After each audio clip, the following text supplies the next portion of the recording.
നോക്കാൻ പോകുന്നത്. അപ്പോൾ നമ്മൾ ഡിസൈൻ ടാബിൽ ക്ലിക്ക് ചെയ്യണം. ഇവിടെ നമുക്ക് സ്ലൈസർ എന്ന് പറഞ്ഞിട്ടുള്ള ഓപ്ഷൻ ഉണ്ട്. അപ്പോൾ സ്ലൈസറിൽ ക്ലിക്ക് ചെയ്യുക. ഇതിന് ശേഷം ഞാനിപ്പം ജെൻഡറിൽ സ്ലൈസർ കൊടുക്കാൻ പോവുകയാണ്, ഡിറ്റക്റ്റഡ് സ്റ്റേറ്റിൽ സ്ലൈസർ കൊടുക്കാൻ പോവുകയാണ്, ടൈപ്പ് ഓഫ് ട്രാൻസ്മിഷനിൽ ഞാൻ സ്ലൈസർ കൊടുക്കാൻ പോവുകയാണ്. ഇപ്പോൾ 3 എണ്ണത്തിൽ ഞാൻ സ്ലൈസർ കൊടുക്കാൻ പോവുകയാണ്. ഇനി ഞാൻ ഓക്കെ ക്ലിക്ക് ചെയ്യും. ഓക്കെ ക്ലിക്ക് ചെയ്യുമ്പോൾ എനിക്ക് 3 സ്ലൈസേഴ്സ് ഇവിടെ വന്നിട്ടുണ്ട്. നമുക്ക് ഈ ആരോ വരുന്ന സമയത്ത് സ്ലൈസറിനെ പിടിച്ച് ക്ലിക്ക് ചെയ്ത് നമുക്ക് ഡ്രാഗ് ചെയ്ത് മാറ്റി വെക്കാൻ പറ്റും. ഇവിടെ ചെയ്യരുത്, ഈ ആരോ കണ്ടോ, ആ ആരോ വരുന്ന സമയത്ത് വേണം നമ്മൾ സ്ലൈസേഴ്സിനെ ഡ്രാഗ് ചെയ്യാൻ വേണ്ടിയിട്ട്. ഓക്കെ, ഇതിൽ ഏറ്റവും ബിഗ്ഗർ ആയിട്ടുള്ള സ്ലൈസർ ഏതാണ്? ഡിറ്റക്റ്റഡ് സ്റ്റേറ്റ് ആണ്. ഡിറ്റക്റ്റഡ് സ്റ്റേറ്റിൽ ഇത്ര ക്രൈറ്റീരിയാസ് ഉണ്ട്. അപ്പോൾ നമുക്ക് എന്ത് ചെയ്യാം, ഡിറ്റക്റ്റഡ് സ്റ്റേറ്റിനെ ആദ്യം റെഡിയാക്കി എടുക്കാം. നോക്കിക്കോളൂ, ഈ ആരോ കണ്ടോ, ഈ ആരോ ക്ലിക്ക് ചെയ്ത് പിടിച്ചുകൊണ്ട് നമുക്ക് എന്ത് ചെയ്യാൻ പറ്റും, സ്ലൈസറിൻ്റെ സൈസ് കൂട്ടാനും കുറക്കാനും പറ്റും.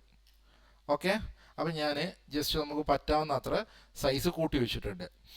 എന്നിരുന്നാൽ പോലും നമുക്ക് എന്താണ്, താഴോട്ടേക്ക് കുറേ കാര്യങ്ങൾ ഈ സ്ലൈസറിൽ വരുന്നുണ്ട്, സ്റ്റേറ്റിൻ്റെ എണ്ണം കൂടുതലുള്ളത് കൊണ്ട്. അപ്പം ഞാൻ എന്ത് ചെയ്യാൻ പോവാണ്, ഈ സ്ലൈസറിൽ ഇപ്പോൾ ഒരു ഒറ്റ കോളേ ഉള്ളൂ, എനിക്ക് നമ്പർ ഓഫ് കോളംസ് വേണമെങ്കിൽ കൂട്ടാം.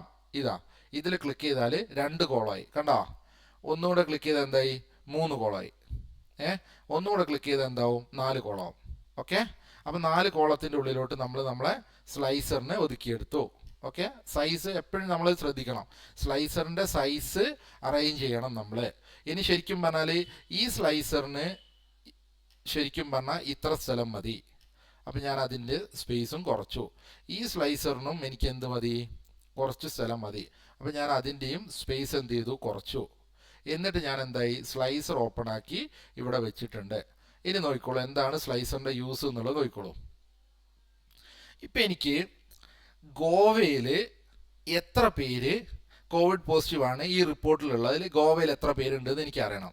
ഞാൻ ജസ്റ്റ് സ്ലൈസറിൽ പോയിട്ട് ഗോവ എന്ന് മാത്രം ക്ലിക്ക് ചെയ്താൽ മതി. ഗോവയിലുള്ള കേസുകളായി വരുന്നത്. എനിക്ക് ഗോവയല്ല ഡൽഹിയിലുള്ള കേസുകളാണ് കിട്ടേണ്ടത്. അപ്പം ഞാൻ ഡൽഹി ക്ലിക്ക് ചെയ്താൽ ഡൽഹി മാത്രം വരും. ഇനി അതല്ല എനിക്ക് വേണ്ടത് കേരളത്തിലുള്ള കേസുകളാണെങ്കിൽ കേരള മാത്രം വരും.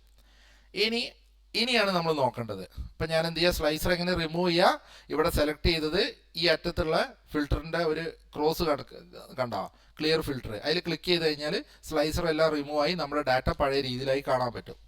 അപ്പം ഇനി അടുത്ത് നമ്മൾ ചെയ്യാൻ പോകുന്നത് എന്താണെന്ന് വെച്ചാൽ, എനിക്ക് മെയിൽ പേഷ്യൻസ് ലോക്കലായിട്ട് പകർന്നിട്ടുള്ള, അതായത് കോവിഡ് ലോക്കലായിട്ട് പകർന്നിട്ടുള്ള മെയിൽ പേഷ്യൻസിൻ്റെ കേരളത്തിലുള്ള ലിസ്റ്റ് എനിക്ക് കിട്ടണം. അപ്പം ഞാൻ എന്താ ചെയ്യേണ്ടത്, ആദ്യം കേരളം സെലക്ട് ചെയ്യും.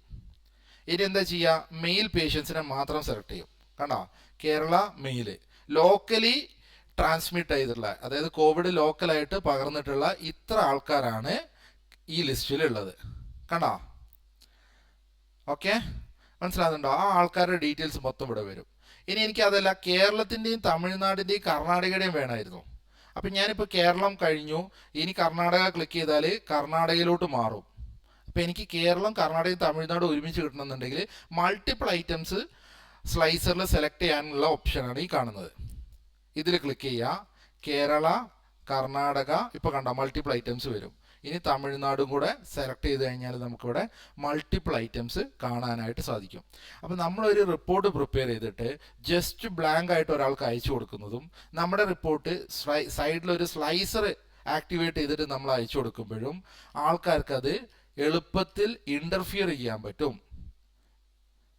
അവർക്ക് എളുപ്പത്തിൽ അതിൽ നിന്ന് ഐഡിയാസ് മനസ്സിലാക്കിയെടുക്കാൻ പറ്റും. ഈ ഒന്നുമല്ല, ഞാൻ ഈ റിപ്പോർട്ടായിട്ട് പോയിരിക്കുക, ഒരു ബോർഡ് റൂമിൽ ഒരു മീറ്റിംഗ് നടന്നുകൊണ്ടിരിക്കുക, എന്നോട് പെട്ടെന്ന് ചോദിക്കുകയാണ്, അങ്ങനെയാണെങ്കിൽ മിസോറാമിൽ എത്ര കേസുണ്ട്, ഞാൻ ഫിൽട്ടർ എടുക്കാൻ പോകുന്നതിന് ഭേദം ഇതിൽ ക്ലിക്ക് ചെയ്യുമ്പോൾ അവർക്ക് എനിക്ക് എത്രത്തോളം ഇതിൽ ഐഡിയ ഉണ്ട് എന്നുള്ളത് അവർക്കും മനസ്സിലാവും. ഞാൻ എക്സലിൽ ഒരു തരക്കേടില്ലാത്തൊരു അഡ്വാൻസ്ഡ് ആയിട്ടുള്ള ആളാണെന്നുള്ളത് കണ്ടു നിൽക്കുന്ന ആൾക്ക് മനസ്സിലാവും. എനിക്ക് എൻ്റെ ടൈം കൺസംഷനും കുറഞ്ഞു കിട്ടും. അപ്പോൾ സ്ലൈസർ ലേറ്റസ്റ്റ് ആയിട്ട്, നമ്മളിപ്പോൾ സോർട്ടിങ്ങും ഫിൽറ്ററിങ്ങും പറയുമ്പോൾ ഫിൽറ്ററിലെ ഏറ്റവും ലേറ്റസ്റ്റ് ആയിട്ടുള്ള ഓപ്ഷനാണ് സ്ലൈസർ എന്ന് പറയുന്നത്. അപ്പം അതും കൂടെ ഇത് കഴിഞ്ഞിട്ടായിരുന്നു നമ്മൾ ശരിക്കും പറഞ്ഞാൽ ഇന്നലത്തെ മൊഡ്യൂൾ തീർക്കേണ്ടത്.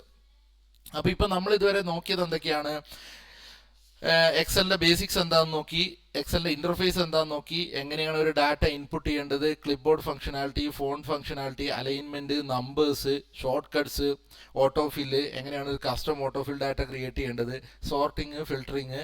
അത് കഴിഞ്ഞപ്പോൾ നമ്മൾ എന്ത് ചെയ്തു, ലാസ്റ്റ് സ്ലൈസറിലാണ് വന്നിരിക്കുന്നത്. ഇനി നമ്മളിപ്പം എക്സലിൽ ഡാറ്റ നമ്മൾ ഇൻപുട്ട് ചെയ്യണത്